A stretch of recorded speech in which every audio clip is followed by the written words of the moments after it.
Não há nada mais desgraçado que o pecado. Como pode alguém que prometeu a Deus, em juramento, nunca mais pecar, pecar? Eu percebo que nos tempos modernos as pessoas têm uma dificuldade enorme de distinguir o que significa vontade. O homem é um ser composto, essencialmente, de corpo e alma. Ambos fazem parte da sua natureza. O corpo é seu aspecto material, que é vivificado pela alma, e a alma é o lado espiritual, aquilo que é a forma substancial do corpo e também onde habita duas faculdades principais, o intelecto e vontade. Intelecto e vontade são as duas faculdades altas.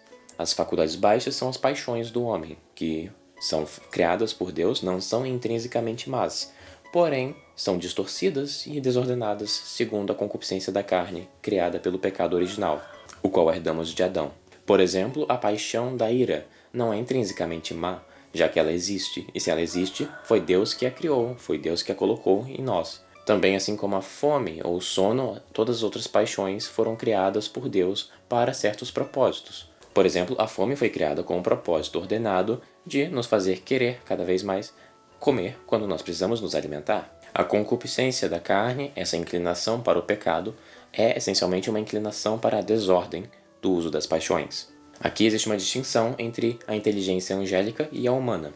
Os anjos, quando pecaram e se tornaram demônios, eles não mudaram de natureza, mas eles cometeram um só pecado que foi suficiente para incorrer na condenação eterna instantânea e imediatamente serem lançados no inferno. Isso aconteceu porque eles não tinham concupiscência, eles não tinham carne, não tinham corpo. Portanto, os demônios, quando pecaram, escolheram o mal justamente pelo mal. Isso nós não somos capazes de fazer. Todas as vezes que o homem peca, ele peca porque ele percebe um bem, embora distorcido, no pecado que ele acabou de escolher. Isto significa uma coisa: o mal não existe, substancialmente. O mal, como nós falamos, só existe enquanto ação. Isso significa que não existem coisas más, mas apenas ações más. Não existem substantivos maus, apenas verbos maus. Deus é o criador de todas as substâncias. Isso significa que não existem coisas más. Não existem essências, naturezas más. Por exemplo, quando o homem comete o pecado da gula, isso não significa que os alimentos sejam maus, ou que a fome seja má, ou que a vontade de comer seja má, mas que ele a usou e a abusou de forma desordenada. Ele abusou do prazer sensível de saciar o apetite alimentício quando não tinha fome, sem necessidade. O mesmo vale para todos os pecados da carne. É claro que nós poderíamos citar os 7 vícios capitais e perceber que alguns deles não são tão carnais quanto outros. Por exemplo, os mais carnais são a luxúria, a gula, a preguiça, enquanto o orgulho e a avareza são pecados mais da alma e não tão propriamente assim da carne. Mas de algum modo eles ainda têm uma relação. De mesmo modo, um outro exemplo, quando um homem comete o pecado mortal de se irar e odiar o seu irmão de modo a assassiná-lo misticamente no seu coração, ele não faz, embora pareça, o mal apenas pelo mal. Na verdade, quando ele faz isso, ele está desejando o bem de saciar a ira que surgiu no seu coração, o que é um bem, mas um bem desordenado, porque essa ira não é justa nessa situação, então, portanto, não merece ser saciada. Ou quando um homem acorda de manhã e prefere ficar na cama de preguiça, ele está abusando do prazer sensível do descanso quando não está cansado. Entenda sempre que quando o homem peca, é sempre porque ele percebe e deseja um bem distorcido presente na matéria do pecado. Os anjos, quando pecaram justamente porque queriam ofender a Deus e não desejavam um certo bem menor, um bem da carne, porque não poderiam, eram espirituais, são puros espíritos.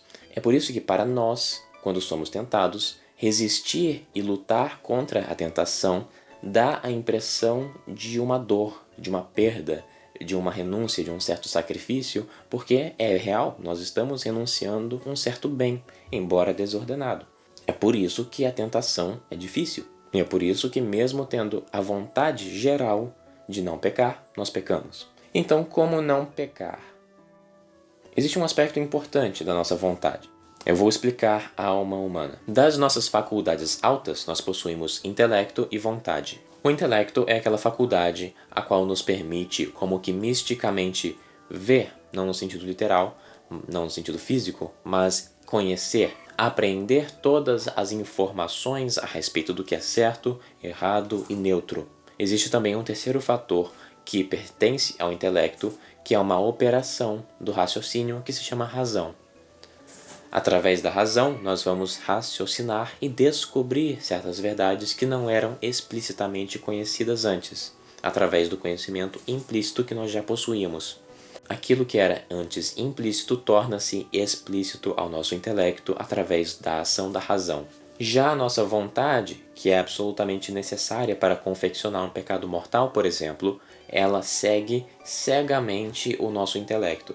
Isso significa que ela não é absolutamente livre.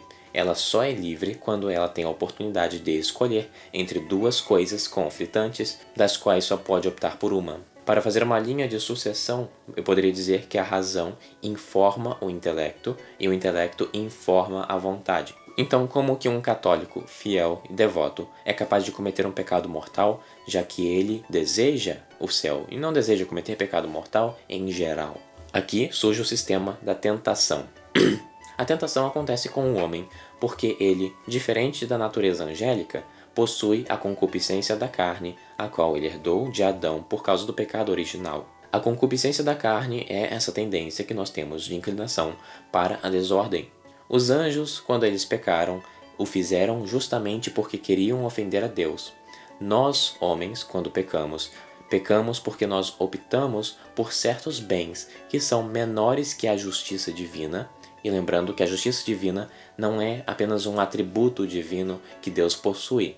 Os atributos divinos, segundo a teologia católica, se confundem com a natureza divina. Isto significa que a justiça divina, a essência divina, a caridade de Deus, a existência em si, todas são Deus. Deus não possui a verdade, Ele é a verdade. Deus não possui caridade, Ele é a caridade. O mesmo quanto à justiça. Por isso, o pecado mortal é tão grave. Nós, quando pecamos, para repetir, escolhemos um bem distorcido. Isto é porque Deus é o Criador de todas as coisas. Aqui, coisas significa que Deus é o Criador de todas as substâncias. Portanto, o mal não existe no sentido substantivo. O mal não existe substancialmente. O mal só existe no que concerne às ações desordenadas, as ações que pegam bens e os distorcem para usos que não são próprios da intenção de Deus. Logo, quando nós pecamos, é porque nós estamos escolhendo um bem de forma distorcida e desordenada, contrário à justiça divina. E, como eu disse, a nossa vontade é cega, isto é, ela tem como que uma inércia. Nós vamos continuar querendo aquilo que já vínhamos querendo, a não ser que algo mude, através de alguma consideração nova do nosso intelecto. Nós que possuímos a concupiscência da carne, temos paixões desordenadas. Lembrando que Deus é o Criador das paixões, elas não são más em si mesmas. Então, ao final, como pode um católico fiel e devoto cometer pecado mortal? Nós sabemos que todas as vontades de todas as pessoas possuem uma inclinação para fazer o que ela percebe como bem e evitar o que ela percebe como mal. Pressupondo que todas as pessoas conhecessem o céu e o inferno, ninguém iria querer ir para o inferno e todos iriam querer ir para o céu. Porém, o problema começa porque nós, movidos pela concupiscência do pecado original, temos essa tendência terrível de desejar apenas os fins que nós sabemos que são bons, mas de não desejar, ao mesmo tempo, os meios que são necessários para atingir tais fins. Então pode ser que acordando de manhã na cama e eu estando com preguiça de me levantar, saiba que é certo e justo que eu me levante e siga para os meus deveres. E eu tenho uma vontade de levantar e me levantar cedo, né? Ao mesmo tempo, eu não tenho a vontade de renunciar à boa sensação do descanso que eu sinto na hora de levantar. Portanto, eu não me levanto, porque eu quis o fim, mas eu não desejei nenhum dos meios necessários. Portanto, minha vontade falhou. É uma vontade ineficaz. Da mesma forma, pense em uma pessoa que deseja muito ganhar dinheiro, mas ele não deseja nenhum dos meios necessários para ganhar dinheiro, nem mesmo os ilícitos, nem mesmo roubar. Ele, no final das contas, pode dizer que não quer realmente ganhar dinheiro, mas ele só admira a ideia de ganhar dinheiro, mas não quer realmente, porque ele não deseja os meios necessários, ele só deseja o fim. Assim, nós concluímos que todas as pessoas, os intelectos de todas as pessoas, são inclinados para informar a vontade, a desejar o bem e a evitar o mal.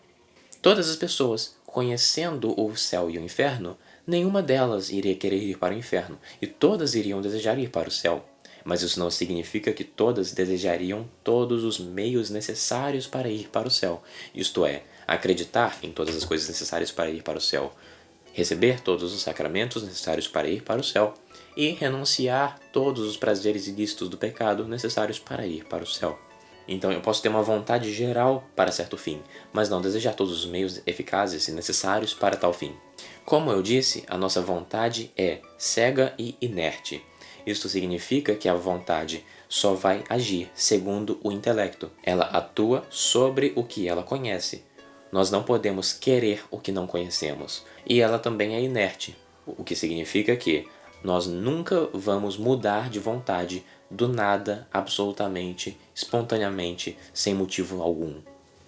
Nós sempre mudamos de vontade por causa de alguma nova consideração que surgiu no nosso intelecto. Existe esse terceiro fator, a razão, que é uma operação que acontece dentro do intelecto para descobrir e tornar explícito certas informações que eram apenas conhecidas implicitamente, para mover a nossa vontade a agir.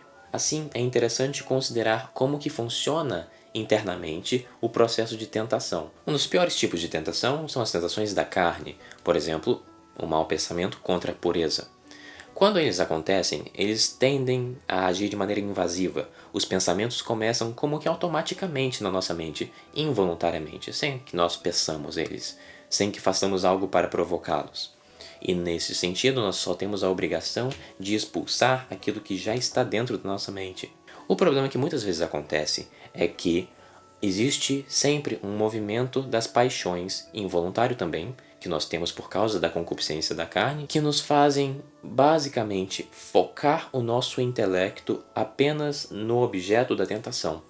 Isto é, nós não conseguimos refletir muito, meditar muito, e portanto nós não conseguimos consentir muito. É muito comum do escrupuloso que o que vai acontecer é que a tentação entra e ocorre um movimento involuntário das paixões, fazendo com que o seu intelecto fique escurecido e consiga só enxergar o objeto de tentação, até que, através do uso da razão, que ocorre automaticamente e de maneira subconsciente, a razão vai ter esse papel de esclarecer a escuridão que está no intelecto e, portanto, tornar explícitos os motivos pelos quais ele tem a obrigação moral de, no momento presente, expulsar a tentação. Então, embora ele já tivesse um senso muito vago de que aquilo era ruim e que ele tinha que resistir, ele não conseguiu tornar isso em ação ainda para expulsar a tentação, expulsar o pensamento, parar de pensar. Porém, o intelecto está obscurecido, porque as paixões colocaram essa sombra no intelecto. Então, a razão vai agindo para esclarecer, tornar explícito o motivo e a necessidade grave que ele tem de expulsar o pensamento. Quando o intelecto faz isso, ele recebe uma elucidação, uma luz, uma advertência final de que ele precisa resistir imediatamente, e aí sim ele o faz. Se ele não fizer, a partir desse momento, aí é pecado mortal. Mas antes, parecia que ele estava até já pecando, mas não estava porque ele não recebeu essa advertência plena, que vem do intelecto agindo através da razão, o raciocínio. O raciocínio torna explícita a necessidade que ele tem de resistir imediatamente. Quando isso acontece e ele resiste, ele consegue eficazmente expulsar o mau pensamento da sua cabeça e parar de pensar. Depois dele parar de pensar, ele, escrupuloso, irá, a partir daí, começar a entrar num medo, numa crise de escrúpulo, pensando: ah não, eu demorei demais para expulsar o pensamento, logo devo ter cometido pecado mortal. Só que isso não é verdade, porque para cometer um pecado mortal é necessário o pleno consentimento após a consideração da gravidade. Isto é, para acontecer o pecado mortal, é preciso que a pessoa escolha a matéria grave, após entender plenamente que aquilo trata-se de matéria grave, não tem como pecar mortalmente sem saber. Muitas das vezes nós damos uma certa resistência imperfeita, nós tendo essa noção vaga de que é errado, antes mesmo de ter uma advertência plena, já começamos a resistir, mas não de maneira suficientemente eficaz para realmente expulsá-lo. Após essa advertência plena que eu mencionei, nós os tocamos e aí sim expulsamos. Isso não é pecado mortal. Mas eu acabei de dar um exemplo de uma mera tentação e um escrúpulo. Mas como acontece o pecado mortal em si? Novamente, encaixa-se com essa questão de nós não desejarmos os meios necessários para os fins que desejamos. Ou seja, um católico fiel e devoto quer ir para o céu. Ele conhece o que é o pecado. Ele não quer pecar em geral. Mas quando ele é tentado, ele não quer fazer ou renunciar o que ele precisa fazer ou renunciar para não pecar. Ou seja, um exemplo, tendo esse mesmo pensamento, ele percebe a gravidade, percebe a necessidade moral que ele tem imediatamente de expulsar o pensamento e não o faz, porque ele quer continuar com o pensamento. Ele quer continuar e ele opta por manter esse bem distorcido, que é contrário à justiça divina. Portanto, ele peca mortalmente após a consideração da gravidade do que está prestes a fazer. Então percebe-se, todos os homens possuem as fraquezas da concupiscência, incluindo os batizados, incluindo os católicos devotos, incluindo os santos. A diferença é que um católico devoto, mesmo o sendo, pode, em certo momento, se contentar com a sua fraqueza, não querer mortificá-la. Porque, de uma maneira ou de outra, resistir à tentação de um mau pensamento impuro é uma forma de mortificação. É uma mortificação obrigatória, você tem que fazer sob pena de pecado mortal, senão você vai ficar com o pensamento e vai escolher mantê-lo, escolher ficar com ele e aí vai pecar. Então, existe a obrigação moral nessas ocasiões, se a matéria for grave, de mortificar. E isso é uma espécie de mortificação. Não é uma penitência tradicional, mas é um tipo de mortificação da carne, em que você luta contra a paixão, luta contra a carne, e isso é obrigatório de se fazer. Já tendo feito uma distinção entre uma vontade eficaz, em que você deseja os fins e os meios, e uma vontade ineficaz, ou que eu chamei de admiração, em que você só deseja o fim, mas não os meios, agora eu faço outra distinção. Existe uma necessidade absoluta, que acontece só às vezes, e uma necessidade moral, vigente em geral, para a mortificação. Na teologia católica, moral nesse sentido de necessidade não se trata de certo e errado, mas sim de uma alta probabilidade de que é necessário. Eu posso dizer para você, você precisa fazer mortificação. Eu não posso garantir que você irá para o inferno sem a mortificação, mas eu posso dizer que existe uma altíssima probabilidade de uma pessoa não se salvar se ela, durante a sua vida, se entregar constantemente para o pecado venial, ou para os vícios, ou para as imperfeições, sem a intenção de mortificá-las e purificá-las. Existem situações, como eu disse, em que a mortificação, que pode até envolver uma expulsão de um pensamento, ser uma obrigação absoluta, você precisa fazer isso, senão você peca. Mas, em geral, na sua vida inteira, para você cultivar o hábito da virtude, é preciso que você mortifique a carne. E nesse sentido, isso vai muito além de resistir às tentações quando elas vierem. Porque, adivinha, a pessoa comete o pecado mortal porque ela não estava disposta a enfrentar a própria fraqueza. A existência da fraqueza não é uma falta moral, mas contentar-se com ela é. Então, quando a matéria é grave, contentar-se com a fraqueza torna-se pecado grave. Mas quando a matéria é venial, contentar-se com a fraqueza é matéria venial. O grande problema é, todos os moralistas dizem isso, o pecado venial te dispõe ao pecado mortal. E contentar-se com as imperfeições não mortificadas te dispõe ao pecado venial. E essa disposição, como eu disse, não é sempre absoluta. Eu não posso te garantir que se você cometer pecado venial muitas vezes, você vai eventualmente, por uma obrigação e necessidade física, cometer um pecado mortal. Não é isso. Mas, por uma necessidade moral. Então, eu não digo isso com certeza absoluta, isto é, de forma garantida, 100%, de maneira física quase. Não. Eu garanto que se uma pessoa se entrega habitualmente ao pecado venial por um grande período de tempo, existe uma certeza moral de que ela vai cair no pecado mortal. Certeza moral significa que existe uma altíssima probabilidade. Uma outra certeza moral que nós temos é que nós precisamos mortificar as paixões para a nossa salvação. É claro, uma pessoa que cometeu o pecado mortal pode, na hora da morte, se Deus lhe der a graça de uma boa... É claro, é teoricamente possível, perfeitamente, eu viver uma vida de pecado mortal e na última hora ter uma contrição perfeita, me arrepender e ir para o céu, antes passando pelo purgatório. Porém, a chance disso acontecer, embora difícil, é absolutamente possível, mas é moralmente nula, porque eu não posso contar com isso acontecer. Ela é moralmente nula porque é muito improvável. Ela é absolutamente possível, porque tudo Deus pode com a sua graça. De mesmo modo, eu posso receber o sacramento da extrema-unção e me confessar antes de morrer, cercado por meus familiares numa cama de hospital. Ou eu posso morrer num acidente de carro. Se isso acontecer, eu vou morrer no estado de alma em que eu estiver na hora.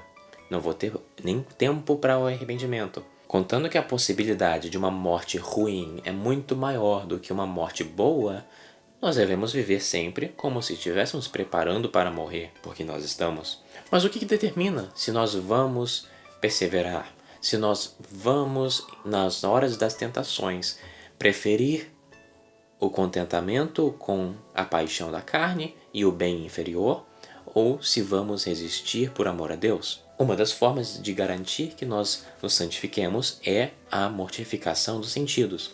E quando eu falo da mortificação dos sentidos, eu me refiro não apenas às penitências espirituais.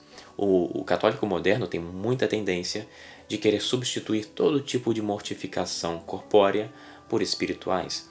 Ele, por exemplo, vai rezar o terço para se permitir comer carne na sexta-feira, para comutar a sentença. Isso existe, isso é válido, mas ainda não é muito bom que você queira comer carne na sexta-feira, só para depois fazer uma penitência e rezar o terço. A não ser que seja uma necessidade que as pessoas estejam te oferecendo. Eu não sei, não sou muito informado para dizer isso. Mas é um fato, o católico moderno é muito relaxado nas penitências. E existe uma história muito longa do relaxamento das penitências ao longo dos anos. Na era medieval, no início, era obrigatório para todo católico fazer jejum todos os dias da quaresma. E esse jejum era um jejum completo até o anoitecer. Ao longo do tempo, o horário de quebra do jejum, o horário a partir do qual se podia comer, caiu e foi para o meio-dia. A refeição que se fazia depois de quebrar o jejum era uma pequena colação, uma refeição bem pequena, reduzida. Progredindo para a era barroca, a era moderna, pré-conciliar, pré-concílio do Vaticano II, já começaram a acrescentar uma outra pequena colação de manhã. Depois já foi se perdendo o sentido das colações e do horário a partir do qual se podia comer, o horário da quebra do jejum. Então começou-se a estabelecer a regra que era a vigente antes do Concílio do Vaticano II, que durante a quaresma dever-se-ia fazer jejuns todos os dias, mas esse jejum era o jejum eclesiástico, como se cunhou o termo. O jejum eclesiástico, até como hoje, consiste de uma pequena colação de manhã, uma refeição completa e talvez uma segunda colação antes de dormir, ou à noite. E isso era obrigatório todos os dias da quaresma. Após o Concílio Vaticano II, agora só é obrigatório na quarta-feira de cinzas e na sexta-feira santa, embora a abstinência de carne seja necessária para todas as sexta-feiras do ano. Ora, a intenção até dos próprios papas, incluindo São Paulo VI, era que esses relaxamentos na lei canônica de obrigação era apenas feita para que aqueles que estavam dispensados por razão grave da lei anterior pudessem, dentro da lei, cumprindo perfeitamente os requisitos, realizar suas penitências conforme a necessidade. O objetivo era incorporar aqueles que antes estavam dispensos da lei. O objetivo era incorporar dentro da regularidade canônica aqueles que antes estavam dispensados da lei por necessidade grave. Isso não tem a ver com pecado, eles não estavam pecando antes, mas era para que eles pudessem dizer que estavam fazendo regularmente o que todos deviam cumprir, todos os católicos, sem exceção. Mas a intenção dos papas era também que aqueles que já vinham fazendo as penitências mais rigorosas e que pudessem fazê-las, continuassem, porque a lei impõe apenas a obrigação do mínimo do mínimo. Ela não diz o que você deve fazer, ela diz o mínimo que você precisa fazer, que é diferente. eu diria que a melhor penitência para uma pessoa é aquela que ela menos deseja fazer. Aqui eu faço a distinção entre vontade e desejo.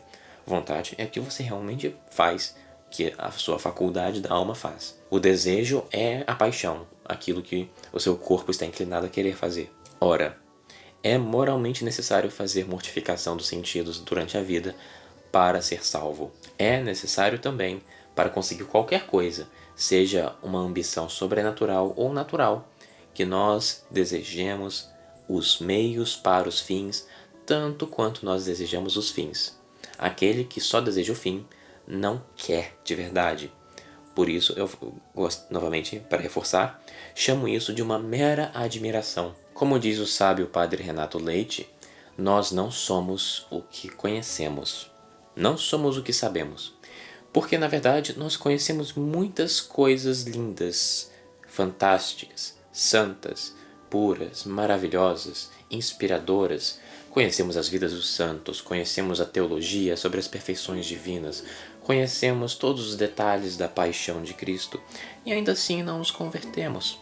Ainda assim vivemos no pecado, ainda assim cometemos pecado venial, ainda assim nos contentamos com as nossas próprias imperfeições. O problema disso é que muitas vezes nós temos um consumismo espiritual, especialmente na internet. Nós achamos que assistir vídeos vagamente no YouTube é perda de tempo, menos a não ser que nós estejamos assistindo conteúdo católico. O problema disso é que isso é uma ilusão, porque embora o conteúdo desses vídeos sejam bons, eles o fazem acreditando falsamente que o mero conhecimento do bem produzirá automaticamente a prática do bem, o que não é o fato. A realidade nos prova de novo e de novo que o mero conhecer da bondade, incluindo inúmeras meditações, não automaticamente produzem efeito. As meditações podem nos inclinar para o bem, mas nada é garantido. Isso também está muito atrelado com certas orações e certas práticas de devoção feitas de maneiras supersticiosas. Por exemplo, eu tenho uma dificuldade de dormir cedo. Eu durmo muito tarde, depois de meia-noite. Então, começando amanhã, eu me ponho de joelhos e peço a Deus: Senhor, por favor, dai-me a graça eficaz de conseguir dormir cedo hoje. Mas aí eu prossigo o dia igual aos outros dias, igual o dia anterior, e quando chega a hora em que eu deveria já começar a me preparar para dormir, eu simplesmente não faço nada para me dispor a dormir e espero que Deus vá forçar a minha vontade a querer me deitar cedo, sem que eu tenha cooperado de qualquer maneira. Este problema é basicamente como se eu estivesse pedindo a Deus em oração que Ele se encarnasse em mim e vivesse a minha vida no meu lugar, tomasse as escolhas que eu preciso tomar. Então é evidente que não é assim que a graça de Deus funciona. A graça de Deus nos dispõe e nos habilita, mas ela não nos força. Então é esta mensagem que eu pensei que deveria deixar convosco. Agradeço bastante pelo engajamento que o canal tem recebido. Agradeço bastante pelas doações que tenho recebido também. Sou eternamente grato a todos vocês que me apoiam. Fiquem com Deus. Salve Maria. Espero ter ajudado.